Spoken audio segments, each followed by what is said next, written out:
ನಡೆಯೋದೇ ಮಹಾಭಾರತ ಯುದ್ಧದಲ್ಲಿ ಅಶ್ವತ್ಥಾಮ ಗರ್ಕೆ ಹುಲ್ಲು ತಗೊಂಡು ಪಾಂಡವರ ಕೊನೆ ಮಗು ಅಸ್ತ್ರ ಪ್ರಯೋಗ ಮಾಡ್ಬಿಡ್ತಾನೆ. ಆಗ ಆ ಮಗು ಸತ್ತೋಗುತ್ತೆ. ಈ ವಿಷಯ ಕೃಷ್ಣಂಗೆ ಗೊತ್ತಾಗೋಗುತ್ತೆ. ಕೃಷ್ಣ ಅಶ್ವತ್ಥಾಮಂಗೆ ಒಂದು ಶಾಪ ಕೊಡ್ತಾನೆ. ನಿನಗೆ ಸಾವೇ ಬರೋದಿಲ್ಲ, ವರ್ಷಗಳಾದರೂ ನಿನ್ನ ಗಾಯಗಳು ವಾಸಿಯಾಗೋದಿಲ್ಲ, ಸಾಯಲಾಗದೆ ಬದುಕಲಾಗದೆ ಒಂಟಿಯಾಗಿ ಬದುಕಬೇಕು ಅಂತ ಹೇಳ್ತಾನೆ. ಇದಕ್ಕೆ ಪ್ರಾಯಶ್ಚಿತ ಏನು ಇಲ್ವಾ ಅಂತ ಕೇಳಿದಾಗ, ಒಂದಿನ ನಾನು ಮತ್ತೆ ಹುಟ್ಟು ಬರ್ತೀನಿ, ನೀನೇ ನನ್ನ ಕಾಪಾಡ್ತೀಯ, ಅದಾದಮೇಲೆ ನಿನಗೆ ಮುಕ್ತಿ ಸಿಗುತ್ತೆ ಅಂತ ಹೇಳ್ತಾನೆ. ಕೃಷ್ಣನ ಕೊನೆ ಅವತಾರ ಯಾವ ಟೈಮಲ್ಲಿ ಹುಟ್ಟುತ್ತಾನೆ ಅಂತನೂ ಕೃಷ್ಣ ಹೇಳ್ತಾನೆ. ಆಕಾಶದಲ್ಲಿ ಸೂರ್ಯ ಇಲ್ಲದೆ ಇದ್ದಾಗ, ವಾಯು ಎಲ್ಲ ವಿಷವಾದಾಗ, ಗಂಗೆಯ ಕೊನೆ ಹನಿ ಹಾವಿಯಾದಾಗ ಅಶ್ವತ್ಥಾಮನ ಹಣೆ ಮೇಲೆ ಒಂದು ಮಣಿ ಇರುತ್ತೆ. ಆ ಮಣಿ ಮತ್ತೆ ನಿನಗೆ ಸೇರುತ್ತೆ ಅಂತ ಹೇಳಿ ಆ ಮಣಿನ ಕಿತ್ತಾಕ್ಬಿಡ್ತಾನೆ. ಅಶ್ವತ್ಥಾಮ ಮಹಾಭಾರತ ಯುದ್ಧ ನಡೆದು 6000 ವರ್ಷ ತನಕ ಒಂದು ದೇವಸ್ಥಾನದಲ್ಲಿ ಇರ್ತಾನೆ. ಮಹಾಭಾರತ ಯುದ್ಧದಿಂದ 6000 ವರ್ಷ ಆದಮೇಲೆ ಭೂಮಿ ಎಲ್ಲ ಬರುಡಾಗಿ ಹೋಗಿರುತ್ತೆ. ನೀರಿರೋದಿಲ್ಲ, ಮರ ಗಿಡ ಏನೂ ಇರೋದಿಲ್ಲ. ಕಾಂಪ್ಲೆಕ್ಸ್ ಅವರು ರೆಫ್ಯೂಜೀಸ್ನೆಲ್ಲ ಕರ್ಕೊಂಡು ಕಾಂಪ್ಲೆಕ್ಸ್ ಹತ್ರ ಹೋಗ್ತಾ ಇರ್ತಾರೆ. ಕಾಂಪ್ಲೆಕ್ಸ್ ಎಲ್ಲಿರುತ್ತೆ ಅಂದರೆ ಕಾಶಿ ಒಳಗಡೆ ಇರುತ್ತೆ. ಈ ಜಗತ್ತಿನ ಕೊನೆ ನಗರ ಕಾಶಿ ಆಗಿರುತ್ತೆ. ಈ ಥರ ಈ ಜಗತ್ತೆಲ್ಲ ಆಗೋದಕ್ಕೆ ಕಾರಣ ಹೊಸದಾಗಿ ಬಂದಿರೋ ರೆಫ್ಯೂಜೀಸ್ನೆಲ್ಲ ಚೆಕಿಂಗ್ ಮಾಡ್ತಾ ಇರ್ತಾರೆ. ಅದರಲ್ಲಿ ಯಾರ್ಯಾರ ಕೈಲಿ ಪ್ರೆಗ್ನೆಂಟ್ ಆಗೋಕ್ಕಾಗುತ್ತೋ ಅವ್ರನ್ನೆಲ್ಲ ಡೈರೆಕ್ಟಾಗಿ ಕಾಂಪ್ಲೆಕ್ಸ್ ಒಳಗಡೆ ಕರ್ಕೊಂಡು ಹೋಗ್ತಾರೆ.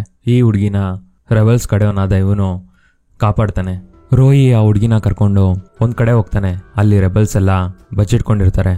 ಶಾಂಬಾಲದಲ್ಲಿ ನಿನ್ನ ಹುಡುಕ್ತಾ ಇದ್ದಾರೆ, ಯಾಕೆ ನೀನು ಬಂದ್ಬಿಟ್ಟೆ ಅಂತ ಕೇಳ್ತಾರೆ. ಆಗ ರೋಹಿ ಆಕಾಶದಲ್ಲಿ ನಕ್ಷತ್ರ ಕಾಣಿಸ್ತಾ ಇದೆ, ಇದು ಅಮ್ಮ ಬರುವ ಸಮಯ, ಅಮ್ಮನ ಹುಡ್ಕೊಂಡು ಬಂದಿದ್ದೀನಿ ಅಂತ ಹೇಳ್ತಾನೆ. ಅಲ್ಲಿ ಒಂದು ಹುಡುಗಿ ಪ್ರೆಗ್ನೆಂಟ್ ಆಗಿರ್ತಾಳೆ. ಅವಳನ್ನ ಇವರೆಲ್ಲ ಅಮ್ಮ ಅನ್ಕೊಂಡಿರ್ತಾರೆ. ಇವನ ಹತ್ರ ಅಶ್ವತ್ಥಾಮನ ಮಣಿ ಇರುತ್ತೆ. ಆ ಮಣಿ ಪ್ರೆಗ್ನೆಂಟ್ ಆಗಿರೋ ಹುಡುಗಿ ಹತ್ರ ತಗೊಂಬಂದ್ರೆ ಆ ಮಣಿ ಬೆಳಗ್ಬೇಕು, ಇಲ್ಲ ಅಂದರೆ ಆ ಹುಡುಗಿ ಅಮ್ಮ ಅಲ್ಲ ಅಂತ ಗೊತ್ತಾಗುತ್ತೆ. ಅಷ್ಟರಲ್ಲಿ ಕಾಂಪ್ಲೆಕ್ಸ್ ಅವರು ಇವ್ರನ್ನ ಅಟ್ಯಾಕ್ ಮಾಡ್ತಾರೆ. ಆ ಅಟ್ಯಾಕಲ್ಲಿ ರೆಬಲ್ಸ್ ಸೋತೋಗ್ತಾರೆ. ರೆಬಲ್ಸ್ನೆಲ್ಲ ಕರ್ಕೊಂಡು ಕಮಾಂಡರ್ ಹತ್ರ ಕರ್ಕೊಂಡು ಹೋಗ್ತಾರೆ. ಆ ಅಟ್ಯಾಕ್ನಲ್ಲಿ ಆ ಹುಡುಗಿಗೆ ಆ ಮಣಿ ಸಿಕ್ಕಿರುತ್ತೆ. ಆ ಹುಡುಗಿ ಆ ಮಣಿನ ಇಟ್ಕೊಂಡಿರ್ತಾಳೆ. ಕಮಾಂಡರ್ ಇವರಿಬ್ರು ಸಾಯಿಸ್ಬಿಡ್ತಾನೆ. ಕಾಶಿನಲ್ಲಿ ಅಷ್ಟರಲ್ಲಿ ಒಂದು ಬೌಂಟಿನ ಎಲ್ಲರೂ ಹಂಟ್ ಮಾಡ್ತಾ ಇರ್ತಾರೆ. ಆವಾಗ ಭೈರವನ ಎಂಟ್ರಿ, ನಮ್ಮ ಹೀರೋ ಎಂಟ್ರಿ. ಈ ರೆಬಲ್ನ ಹಿಡ್ಕೊಟ್ರೆ 5000 ಯೂನಿಟ್ಸ್ ಕೊಡ್ತಾ ಇರ್ತಾರೆ. ಭೈರವಂಗೆ 1 ಮಿಲಿಯನ್ ಯೂನಿಟ್ಸ್ ಬೇಕು ಕಾಂಪ್ಲೆಕ್ಸ್ ಒಳಗಡೆ ಹೋಗ್ಬೇಕು ಅನ್ನೋದಕ್ಕೆ. ಅದಕ್ಕೆ ಅವ್ರ ಜೊತೆ ಎಲ್ಲ ಹೊಡೆದಾಡಿ ಈ ರೆಬಲ್ನ ಇವನೇ ಕ್ಯಾಪ್ಚರ್ ಮಾಡ್ಕೊಂಡಿರ್ತಾನೆ. ಅಷ್ಟರಲ್ಲಿ ಕಾಂಪ್ಲೆಕ್ಸ್ ಅವರಿಗೆ ಮೈನಿಂಗ್ ಮಾಡ್ಬೇಕಾರೆ ಒಂದು ವಸ್ತು ಸಿಗುತ್ತೆ. ಆ ವಸ್ತು ಯಾವ ಮೆಟೀರಿಯಲ್ ಇಂದ ಮಾಡಿದ್ದಾರೆ ಅಂತ ಅವ್ರಿಗೆ ಯಾರಿಗೂ ಗೊತ್ತಾಗೋದಿಲ್ಲ. ಆ ವಸ್ತುನ ನೋಡಿ ಇವನು ಏನೋ ನಡೀತಾ ಇದೆ ಅಂತ ಹೇಳ್ತಾನೆ. ಕಾಂಪ್ಲೆಕ್ಸ್ ಒಳಗಡೆ ಪ್ರೆಗ್ನೆಂಟ್ ಆಗಿರೋ ವುಮೆನ್ಸ್ನೆಲ್ಲ ನೋಡ್ಕೊತಾ ಇರ್ತಾರೆ. 150 ಡೇಸ್ ಆದ್ರೂ ಯಾರು ಪ್ರೆಗ್ನೆಂಟ್ ಆಗಿ ಉಳಿದಿರ್ತಾರೋ ಅವರಿಂದ ಒಂದು ಸಿರಮ್ನ ಎಕ್ಸ್ಟ್ರಾಕ್ಟ್ ಮಾಡ್ತಾರೆ. ಅದು ಸುಪ್ರೀಂಗೆ ಬೇಕಾಗಿರುತ್ತೆ. ಆದರೆ ಯಾರೂ 150 ಡೇಸ್ ಪ್ರೆಗ್ನೆನ್ಸಿನ ಕ್ಯಾರಿ ಮಾಡೋದಕ್ಕೆ ಆಗ್ತಾ ಇರಲ್ಲ. ಆದರೂ ಇವರು 90 ಡೇಸ್ ಕ್ಯಾರಿ ಮಾಡಿರೋರ ಮೇಲೆ ಈ ಪ್ರಯೋಗನ ಮಾಡ್ತಾರೆ. ಅವರೆಲ್ಲ ಸತ್ತೋಗ್ತಾ ಇರ್ತಾರೆ. ಈ ಎಕ್ಸ್ಪೆರಿಮೆಂಟ್ ಹೆಸರು ಪ್ರಾಜೆಕ್ಟ್ ಕೆ ಅಂತ. ಸೈಂಟಿಸ್ಟ್ ಆಗ ನನಗೆ ಪ್ರಾಜೆಕ್ಟ್ ಕೆ ಬಗ್ಗೆ ಇಂಪಾರ್ಟೆಂಟ್ ಡೌಟ್ಸ್ ಇದೆ, ನಾನು ಅದನ್ನ ಸುಪ್ರೀಂ ಹತ್ರ ಕ್ಲಿಯರ್ ಮಾಡ್ಕೊಬೇಕು ಅಂತ ಸುಪ್ರೀಂನ ನೋಡೋದಕ್ಕೆ ಹೋಗ್ತಾರೆ. ಅಲ್ಲಿ ಸೈಂಟಿಸ್ಟು ಸುಪ್ರೀಂನ ಕೊಲೆ ಮಾಡೋದಕ್ಕೆ ಟ್ರೈ ಮಾಡ್ತಾನೆ. ಆವಾಗ ಸುಪ್ರೀಮು ಆ ಸೈಂಟಿಸ್ಟ್ನ ಕೊಲೆ ಮಾಡಿಬಿಡ್ತಾನೆ. ಲ್ಯಾಬಲ್ಲಿ ದೀಪಿಕಾ ಪ್ರೆಗ್ನೆಂಟ್ ಆಗಿರ್ತಾಳೆ. ಆದರೆ ಯಾರಿಗೂ ಹೇಳ್ಕೊಂಡಿರಲ್ಲ. ಅವಳು 150 ಡೇಸ್ನ ಕೂಡ ಕ್ರಾಸ್ ಮಾಡಿಬಿಟ್ಟಿರ್ತಾಳೆ. ಈ ವಿಷಯ ಅವಳ ಫ್ರೆಂಡಿಗೆ ಗೊತ್ತಾಗುತ್ತೆ. ಅವಳಿಗೆ ಯಾರಿಗೂ ಹೇಳ್ಬೇಡ ಅಂತ ಹೇಳಿರ್ತಾಳೆ. ಆದರೆ ಅವಳು ಅಲ್ಲೇ ಇದ್ದ ಗಾರ್ಡಿಗೆ ಹೇಳಿ ಇವಳು ಸಿಗಾಕೊಳ್ಳೋ ಥರ ಮಾಡ್ಬಿಡ್ತಾಳೆ. ಈ ಕಡೆ ಭೈರವನ girlfriend entry. Bhairava girlfriend ಜೊತೆ ಕಾಂಪ್ಲೆಕ್ಸ್ ಒಳಗಡೆ ಒಂದು ಕೆಲಸ ಮಾಡೋದಕ್ಕೆ ಹೋಗ್ತಾನೆ. ಅದು 1 ಅವರ್ ಕೆಲಸ ಅಷ್ಟೇ. ಫಸ್ಟ್ ಟೈಮ್ ಭೈರವ ಆ ಕಾಂಪ್ಲೆಕ್ಸ್ನೆಲ್ಲ ನೋಡ್ತಾನೆ. ಹೊರಗಡೆ ಎಲ್ಲ ಕಡೆ ಗಿಡಗಳೇ ಇರೋದಿಲ್ಲ, ನೀರಿರೋದಿಲ್ಲ. ಆದರೆ ಕಾಂಪ್ಲೆಕ್ಸ್ ಒಳಗಡೆ ಕಾಡು, ನೀರು, ಹಣ್ಣು ಇರುತ್ತೆ. ಅಶ್ವತ್ಥಾಮನ ಮಣಿ ಇರುತ್ತಲ್ಲ, ಆ ಹುಡುಗಿ ಕಾಂಪ್ಲೆಕ್ಸ್ ಇಂದ ತಪ್ಪಿಸ್ಕೊಂಡು ಒಂದು ಪಾಳ್ ಬಿದ್ದಿರೋ ದೇವಸ್ಥಾನದೊಳಗಡೆ ಬಿದ್ದೋಗ್ತಾಳೆ. ಅಲ್ಲಿಗೆ ರೋಬೋನು ಹಟ್ಸ್ಕೊಂಡು ಹೋಗುತ್ತೆ.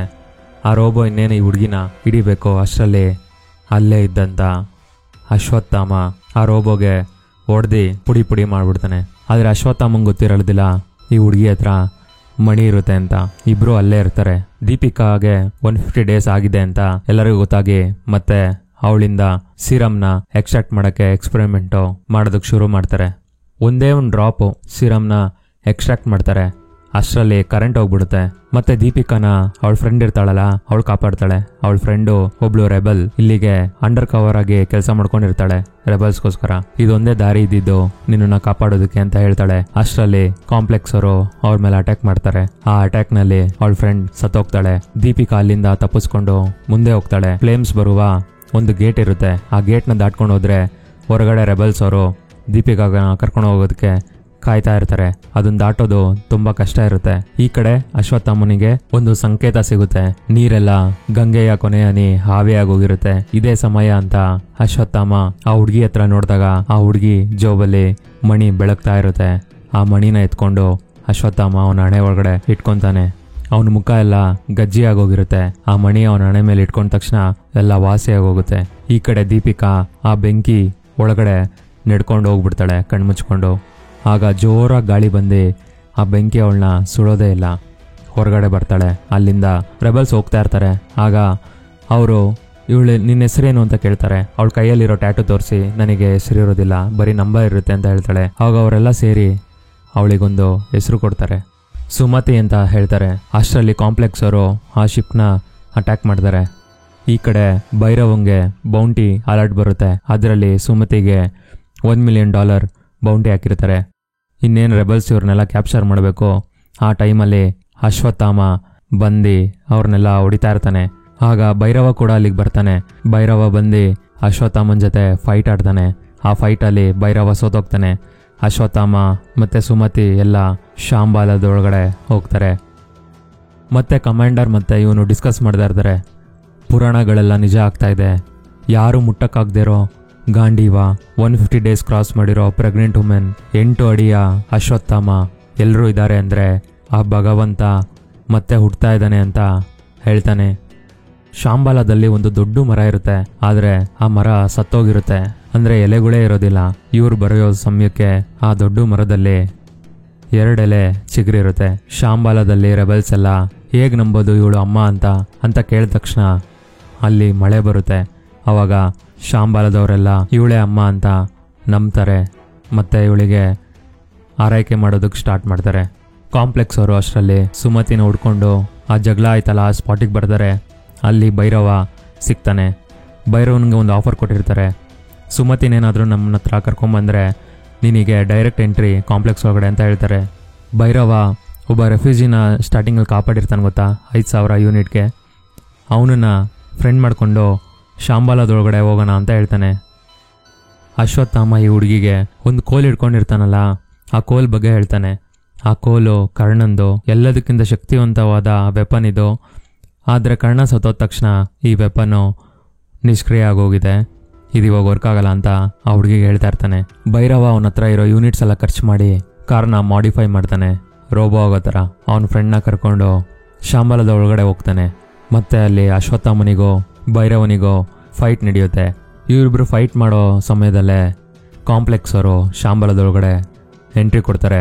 ಆಗ ರೆಬಲ್ಸ್ ಮತ್ತೆ ಕಾಂಪ್ಲೆಕ್ಸ್ ಅವರಿಗೆ ದೊಡ್ಡ ಯುದ್ಧನೇ ನಡೀತಾ ಇರುತ್ತೆ. ಒಂದು ಸೈಡಲ್ಲಿ ಅಶ್ವತ್ಥಾಮ ಮತ್ತೆ ಭೈರವ ಫೈಟ್ ಆಡ್ತಾ ಇರ್ತಾರೆ.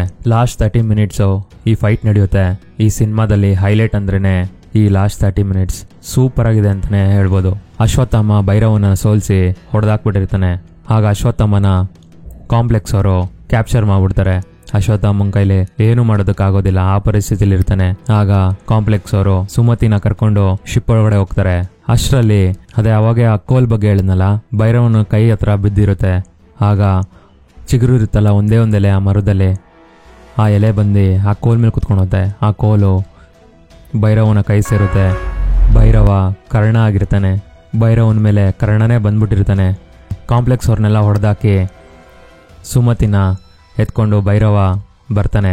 ಕಾಂಪ್ಲೆಕ್ಸ್ ಅವ್ರನ್ನ ಹೊಡಿಬೇಕಾರೆ ಭೈರವನ ವೆಪನ್ನು ಕೆಳಗಡೆ ಬಿದ್ದೋಗಿರುತ್ತೆ. ಅವಾಗ ಭೈರವನ ಮೇಲೆ ಬಂದಿರೋ ಕರ್ಣ ಹೊರಟೋಗ್ತಾನೆ. ಅಶ್ವತ್ಥಾಮ ಇನ್ನ ಟ್ರ್ಯಾಪ್ ಆಗೇ ಇರ್ತಾನೆ. ಅವನು ತಪ್ಪಿಸ್ಕೊಂಡು ಬರೋಷ್ಟರಲ್ಲಿ ಭೈರವ ಸುಮತಿನ ಕರ್ಕೊಂಡು ಹೊರಟೋಗ್ತಾನೆ.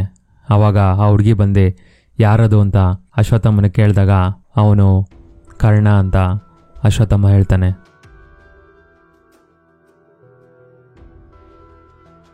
ಸುಪ್ರೀಮ್ಗೆ ಎಕ್ಸ್ಟ್ರಾಕ್ಟ್ ಆಗಿರೋ ಒಂದು ಡ್ರಾಪು ಸಿರಮ್ಮು ಸಿಗುತ್ತೆ.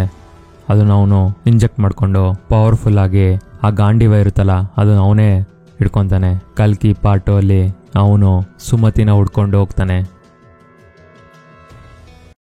ನಿಮ್ಮ ಅಭಿಮಾನವೇ ನಮ್ಮ ಅಕ್ಕಿ ಬೇಳೆ.